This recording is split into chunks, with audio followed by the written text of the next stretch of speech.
బులెటిన్ల ముందుగా హెడ్లైన్స్ చూద్దాం.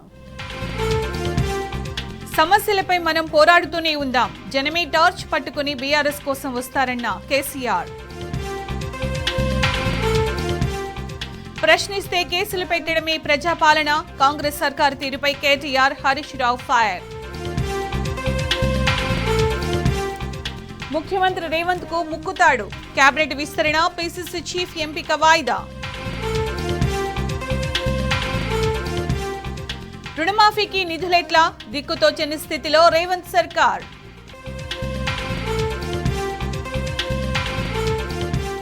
నేటి నుంచి మండలాల్లో స్పెషల్ ఆఫీసర్ల పాలన. రేపటి నుంచి జిల్లా పరిషత్లలో అమలు.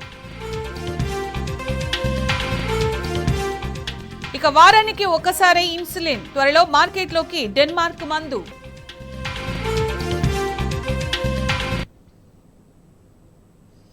టీ20 వరల్డ్ కప్ కైవసం చేసుకున్న తర్వాత భారత క్రికెట్ జట్టు స్వదేశం చేరుకుంది.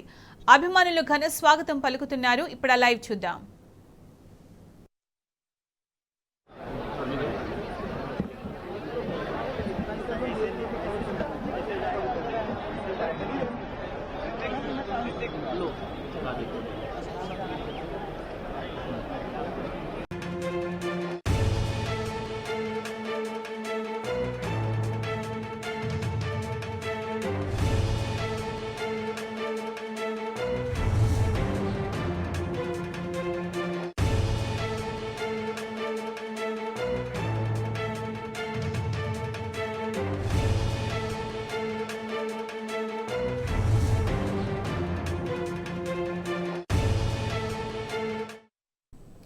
టీ20 వరల్డ్ కప్ కైవసం చేసుకున్న తర్వాత భారత క్రికెట్ జట్టు స్వదేశం చేరుకుంది. ఇక దీనికి సంబంధించిన పూర్తి సమాచారం మా ప్రతినిధి లివిల్ అందిస్తారు. లివిల్. సునీత, టీ20 వరల్డ్ కప్ లో ఘన విజయం సాధించిన ఇండియా టీము కొద్దిసేపటి క్రితమే భారత్ స్వదేశం చేరుకుంది. ఢిల్లీ ఎయిర్పోర్ట్ లో స్వాగతం పలికారు. యాక్చువల్ ఏంటంటే ఆదివారం నాడే వరల్డ్ కప్ గెలుచుకుంది. సోమవారం రోజే ఇక్కడ కొన్ని వాతావరణం వల్ల అక్కడ ప్రత్యేక హోటల్లోనే వారు బస చేశారు. అక్కడ వారికి ఎలాంటి ప్రమాదకుండా అన్ని జాగ్రత్తలు తీసుకున్నారు. అంతేకాకుండా విమాన రాకపోకలు సైతం బార్బడోస్ నుంచి నిలిపివేయడంతో క్రికెటర్లంతా కూడా అక్కడే పక్కన వేశారు. నిన్నటి నుండి విమాన పోకాలకు యథావిధిగా కొనసాగుతున్న నేపథ్యంలో ఎయిర్ ఇండియా ప్రత్యేక విమానాన్ని భారత్ నుంచి బార్బడోస్ పంపించారు. బార్బడోస్ నుంచి నిన్న బయలుదేరిన ఇండియన్ క్రికెటర్స్ ఉదయం కొద్దిసేపు క్రితమే ఢిల్లీ ఎయిర్పోర్ట్ చేరుకున్నారు. అక్కడ ఘనస్వాగతం తెలిసింది.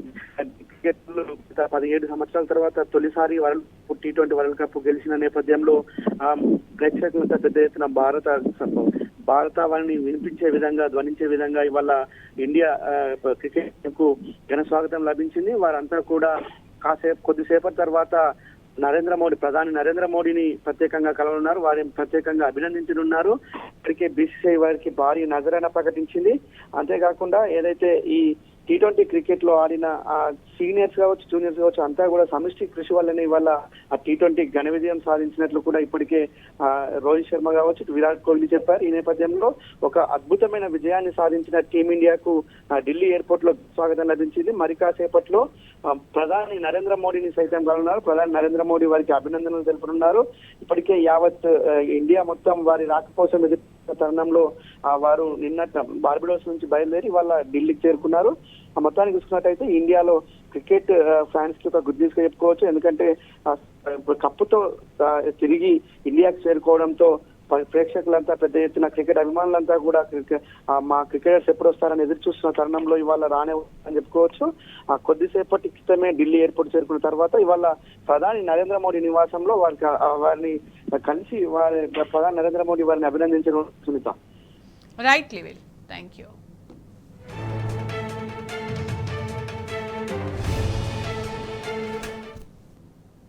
ముఖ్యమంత్రి రేవంత్ రెడ్డికి కాంగ్రెస్ హైకమాండ్ ముక్కుతాడు వేసింది. మంత్రివర్గ విస్తరణ, పీసీసీ చీఫ్ ఎంపికపై జోరుగా ఉన్న సీఎంకు పార్టీ పెద్దలు సడన్ బ్రేక్ వేశారు. సీనియర్లను డమ్మీ చేస్తున్న సీఎం తీరుపై హస్తం నేతలు వ్యక్తం చేసిన అభ్యంతరాలతో అధిష్టానం ఏకీభవించింది. ఈ రెండు ప్రక్రియలను తాత్కాలికంగా వాయిదా వేస్తున్నట్టు ప్రకటించింది.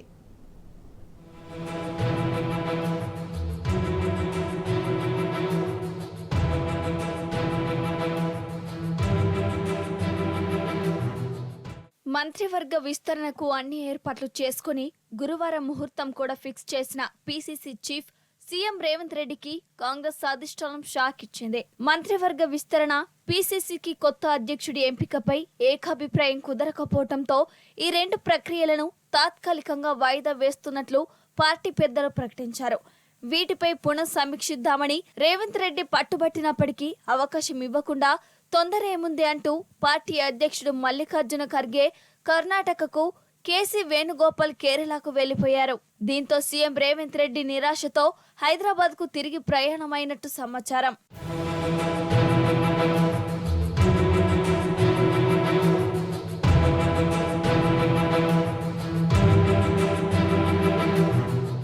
మంత్రివర్గ విస్తరణలో సీఎం రేవంత్ రెడ్డి ప్రతిపాదించిన పేర్లపై మంత్రులు, సీనియర్ నేతలు వ్యక్తపరిచిన అభ్యంతరాలతో పార్టీ పెద్దలు పూర్తిగా ఏకీభవించడమే వాయిదాకు కారణమని చెబుతున్నారు.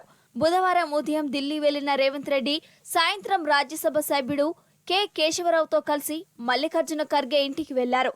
పార్టీ అగ్రనేత రాహుల్ గాంధీ, రాష్ట్ర ఇన్ఛార్జ్ దీపాదాస్ మున్షి, పార్టీ ప్రధాన కార్యదర్శి కేసీ వేణుగోపాల్తో మంత్రివర్గ విస్తరణ, కొత్త పీసీసీ అధ్యక్షుని ఎంపికపై చర్చించినట్లు సమాచారం.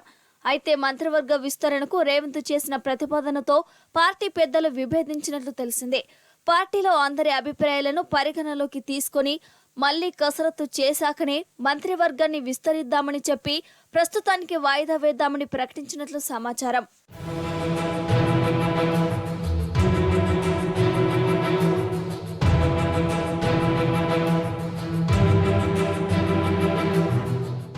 మంత్రివర్గ విస్తరణ, పీసీసీకి కొత్త అధ్యక్షుని ఎంపికపై జూన్ చివరి వారంలో సీఎం రేవంత్ రెడ్డితో పాటు డిప్యూటీ సీఎం బట్టి విక్రమార్క, మంత్రి ఉత్తమ్ కుమార్ రెడ్డి, దీపాదాస్ మున్షితో విస్తృతంగా చర్చించారు. 5 రోజుల పాటు వీరంతా ఢిల్లీలోనే ఉండిపోయిన విషయం తెలిసిందే.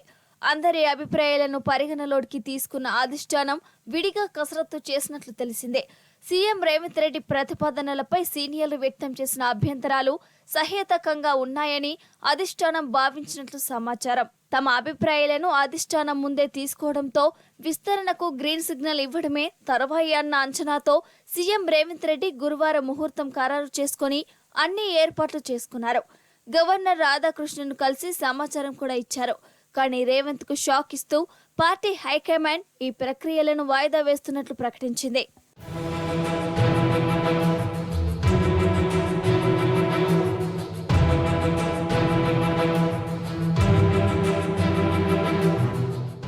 మంత్రివర్గ విస్తరణపై తమతో చర్చించకుండానే సీఎం రేవంత్ రెడ్డి ఏకపక్షంగా అధిష్టానం ముందు ప్రతిపాదన పెట్టారని సీనియర్ నేతలు, మంత్రులు అభ్యంతరం వ్యక్తం చేశారు. ఈ విషయాన్ని వారు అధిష్టానం దృష్టికి తీసుకెళ్లినట్లు సమాచారం. మంత్రివర్గంలో ఆదిలాబాద్, నిజామాబాద్, రంగారెడ్డి, హైదరాబాద్ కు ప్రాతినిధ్యం కల్పించలేదు. విస్తరణలో మొదట ఈ 4 జిల్లాలకు అవకాశం కల్పించాలని సీనియర్లతో పాటు అధిష్టానం కూడా భావించినట్లు తెలిసిందే. నల్గొండ జిల్లా నుంచి ఇప్పటికే ఉత్తమ్, వెంకటరెడ్డి మంత్రివర్గంలో ఉన్నారు. అయినప్పటికీ ఇదే జిల్లా నుంచి రాజగోపాల్ రెడ్డి పేరును సీఎం ప్రతిపాదించడాన్ని ఉత్తమ్ వ్యతిరేకించినట్లు తెలిసిందే. కోమటిరెడ్డి కుటుంబానికే 2 మంత్రి పదవులు ఇచ్చే పక్షంలో తన భార్య పద్మావతికి కూడా ఇవ్వాలని పట్టుబట్టినట్లు తెలిసిందే. అలాగే ఆదిలాబాద్ నుంచి సీనియర్ నాయకుడు ప్రేమ్ సాగర్ రావుకు కాకుండా చెన్నూరు ఎమ్మెల్యే వివేక్ పేరును ప్రతిపాదించడం పైన అభ్యంతరాలు వ్యక్తమైనట్లు చెబుతున్నారు.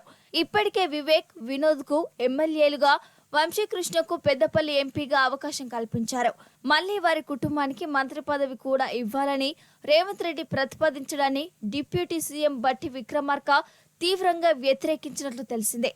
తాను బట్టి వర్గీయుడనే కారణంగానే మంత్రి పదవి ఇవ్వకుండా సీఎం అడ్డుపడుతున్నట్లు ప్రేమ్ సాగర్ రావు తన సన్నిహితుల వద్ద వాపోయారు.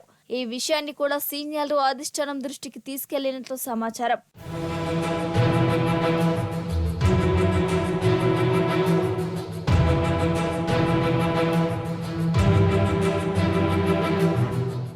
హైదరాబాద్ నగరం నుంచి కాంగ్రెస్ ఎమ్మెల్యేలు ఎవరూ లేకపోవడంతో మంత్రివర్గంలో స్థానం కల్పించలేదు. అయితే ఉప ఎన్నికల్లో కంటోన్మెంట్ నుంచి శ్రీ గణేష్ గెలుపొందినప్పటికీ ఆయనకు కాకుండా ఎంపీ ఎన్నికల్లో ఓడిపోయిన దానం నాగేందర్ పేరును సీఎం ప్రతిపాదించడాన్ని కూడా సీనియర్లు తీవ్రంగా వ్యతిరేకించినట్లు తెలిసిందే. అటు మక్తల్ ఎమ్మెల్యే వాకిటి శ్రీహరికి మంత్రి పదవి ఇవ్వనున్నట్లు రేవంత్ ఏకపక్షంగా ఎలా ప్రకటిస్తారని అధిష్టానం వద్ద ప్రస్తావించినట్లు తెలిసిందే. రేవంత్ రెడ్డికి సీఎం పదవి ఇస్తామంటే అంగీకరించామని, కానీ నిర్ణయాలు తీసుకునే అన్ని అధికారాలు ఆయనకే అప్పగిస్తే ఊరుకునేది లేదని స్పష్టం చేసినట్లు సమాచారం. దీనికి తోడు మంత్రివర్గ విస్తరణతో పాటు మంత్రుల శాఖలు కూడా మారనున్నాయని మంత్రి దామోదర రాజనరసింహ బాంబు పీల్చారు. సీనియర్లకు డమ్మి శాఖలు కట్టబెట్టి మొదటిసారి మంత్రి అయిన సీతక్కకు హోంశాఖ ఇవ్వాలని సీఎం రేవంత్ యోచిస్తున్నారనే అభిప్రాయాన్ని ఆయన పరోక్షంగా వ్యక్తం చేశారు. మంత్రివర్గ విస్తరణలో సీఎం రేవంత్ రెడ్డి ఏకపక్ష ఒంటెద్దు పోకడలకు చెక్ పెట్టే ఉద్దేశంతోనే అధిష్టానం దీనిని వాయిదా వేసినట్లు ఆ పార్టీ వర్గాల సమాచారం.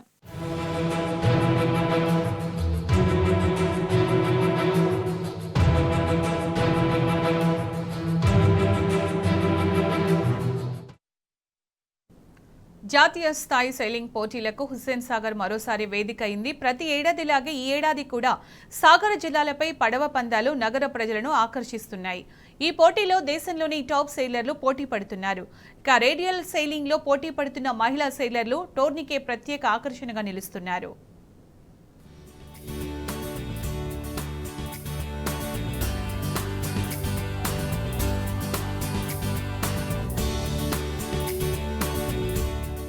హైదరాబాద్ సెయిలింగ్ వీక్ గ్రాండ్ గా జరుగుతుంది. ఈఎంఈ సెయిలింగ్ అసోసియేషన్ ఆధ్వర్యంలో 38వ జాతీయ లేజర్ రెగట్ట ఛాంపియన్షిప్ హుస్సేన్ సాగర్ లో అట్టహాసంగా కొనసాగుతుంది. ఈ నెల 6వ తేదీ వరకు జరగనున్న ఈ పడవ పందాల పోటీలను military college of electronics and mechanical engineering commandant lieutenant general Neeraj వార్స్ నేతృత్వంలో DGIME senior colonel commandant EME sailing association patron lieutenant general JS Sidhana ప్రారంభించారు. తెలంగాణ సహా వివిధ రాష్ట్రాల నుంచి 100 మందికి పైగా సెయిలర్లు ఈ టోర్నీలో పోటీ పడుతున్నారు. నా పేరు లావేటి ధరణి. నేను 7 ఇయర్స్ నుంచి సెయిలింగ్ చేస్తున్నాను. కానీ ఈ బోట్ ఇదే నా ఫస్ట్ కాంపిటీషన్ రేడియల్. ఈరోజు నేను సెకండ్ ఫినిష్ చేసినాను. నాకు చాలా కాన్ఫిడెంట్గా అనిపిస్తుంది నేను ఇందులో కూడా చేయగలుగుతున్నానని. ఇంతవరకు ముంబైలో 470 మిక్స్ చేసినాను. ఇంకా ముంబై, చెన్నై, పాండిచేరి, కృష్ణపట్నం, అవుట్ కంట్రీస్ ఏమో పోర్చుగల్, ఇంకా స్పెయిన్. జాతీయ స్థాయిలో జరుగుతున్న సెయిలింగ్ పోటీలు హుస్సేన్ సాగర్ లో జరుగుతుండటంపై సెయిలర్లు సంతోషం వ్యక్తం చేస్తున్నారు. సెయిలింగ్ కు హుస్సేన్ సాగర్ అత్యంత అనుకూలంగా ఉండే ప్రాంతం అంటున్నారు. సాగర జలాలపై విండ్ అంతర్జాతీయ సెయిలింగ్ పోటీలకు అనువుగా ఉంటుందని అంటున్నారు. దేశంలోని టాప్ సెయిలర్లతో పోటీ పడటం వల్ల తమ ప్రతిభ మరింత మెరుగుపడుతుందని అంటున్నారు. మొత్తం 100 మందికి పైగా సెయిలర్లు ఈ టోర్నీలో పాల్గొంటున్నారు. ఇందులో మంచి ప్రతిభ చూపిన వారికి ఆసియా లెవెల్ కు ఎంపిక చేసే అవకాశం కూడా ఉంది.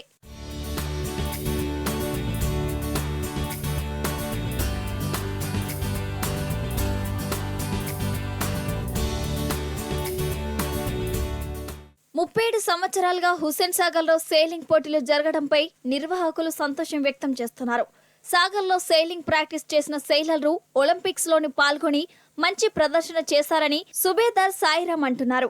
దేశంలోనే అత్యుత్తమ సెయిలర్ల తయారీ హైదరాబాద్ నుంచే జరుగుతుందని పోటీల నిర్వాహకులు తెలిపారు. ప్రజలు వచ్చి ఈ పోటీలను తిలకించి సెయిలర్స్ ని ఉత్సాహపరచాలని కోరుతున్నారు. Good morning to all of you. Sailing అనేది నావికులు వాటర్లో చేసే విన్యాసాలనే సైలింగ్ అంటారు. నావికులు ఏంటంటే యాక్చువల్గా మనము పవర్ ఉన్న బోట్లలో అంటే మోటార్ ఉన్న బోట్లలో చేసే ప్రయాణాన్ని వేరే. ఇది ఏంటంటే తెరచాపతో తన గాలికి అడ్డంగా నిల్చోబెట్టి దాన్ని ఏరోడైనమిక్స్ పవర్ యూజ్ చేసుకుంటూ ముందుకు పోవడాన్ని సైలింగ్ అంటారు. ఈ సైలింగ్ ఏంటంటే ఇక్కడ మేము హైదరాబాద్ సైలింగ్ వీక్ ఈ రోజు నుంచి స్టార్ట్ అయింది. నిన్న దీని గ్రాండ్ ఓపెనింగ్ సెరమనీ జరిగింది. ఇందులో అరౌండ్ దేశం నుంచి వివిధ క్లబ్బుల నుంచి మనకి ఒక 100 వరకు సైలర్స్ పాల్గొంటున్నారు. ఇక్కడ ఇది మనకి హుస్సేన్ సాగర్లో ఇది వేదిక కావడం అనేది మనకి చాలా అదృష్టకరమైన విషయము.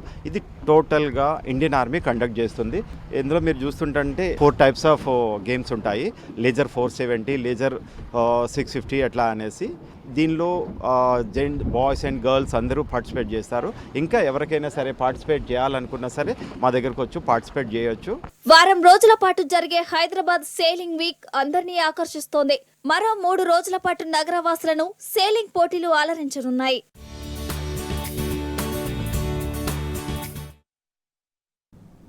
ఇవి బులెటిన్ విశేషాలు.